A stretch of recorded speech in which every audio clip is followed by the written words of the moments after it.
আন্দোলনের কারণে আমাকে হাসপাতালে আসে, রাইফেলের গুলি আমার পেট দিয়ে দিয়েছে। 111 বিএনপির জন্য যেন আরেকটি বিশাল সংকট তৈরি।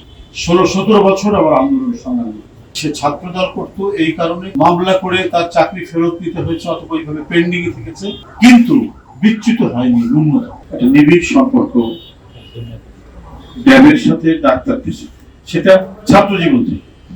ছাত্র জীবনে রাজশাহী ইউনিভার্সিটিতে পড়াশোনা করি এবং ছাত্র রাজনীতি করি।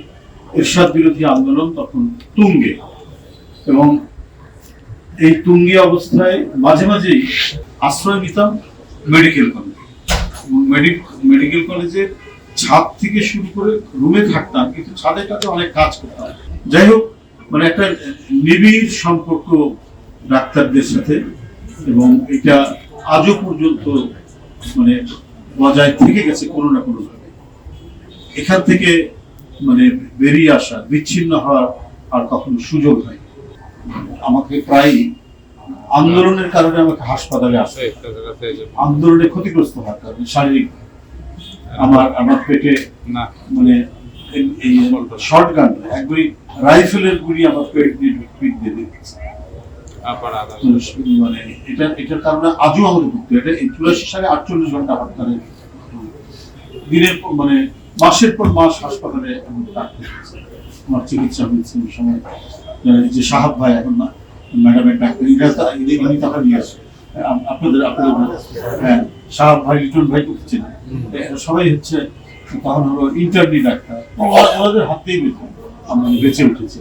111 বিএনপির জন্য যেন আরেকটি বিশাল সংকট তৈরি, আরেকটি গভীর খাদের মধ্যে পড়ে যাওয়ার মতো অবস্থা। সেইখান থেকে আবার উত্তরণ ঘটে 16-17 বছর আবার আন্দোলন সংগ্রাম।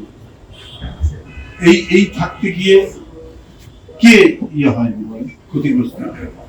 আপনারা একটা পেশাজীবী সংগঠন করেন র্যাব, আপনারা মানে পেশাজীবী সংগঠন এবং পেশার সাথে আপনারা ছাত্রদল ব্যাকগ্রাউন্ড থাকা অবস্থায় কত ডাক্তারকে তার মানে ক্যারিয়ার ধ্বংস হয়ে গেছে, বঞ্চিত হতে হয়েছে প্রমোশন থেকে, নানা ধরনের সুযোগ সুবিধা থেকে, এবং বিদেশে ট্রেনিং থেকে শুরু করে চোখের সামনে কত ডাক্তারকে কোর্টে মামলা করে তার চাকরি ফেরত দিতে হয়েছে অথবা এইভাবে পেন্ডিং এ থেকেছে।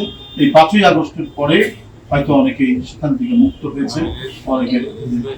সুতরাং আপনাদের যে অবদান মানে প্রত্যক্ষ এবং পরোক্ষ, কোনো অংশে কম না, কিন্তু যাদের এই যে মানে চাকুরি নিয়ে এত সংকট, এটা তো পেশা, আপনার বেতনের উপরেই তো আপনার পরিবার চলে, সংসার চলে, আপনাকে খেতে হয়। কিন্তু এটা যদি বন্ধ থাকে তাহলে তো চোখে সর্ষে ফুল দেখার কথা।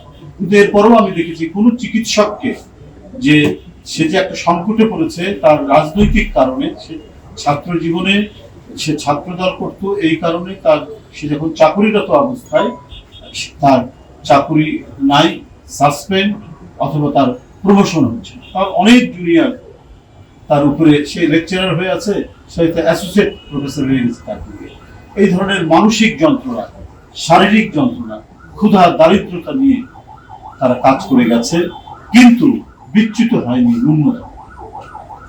ন্যূনতম তারা তাদের যে আদর্শ থেকে সরে যায়নি। এটা আমি মনে করি অনেক গর্বের বিষয়।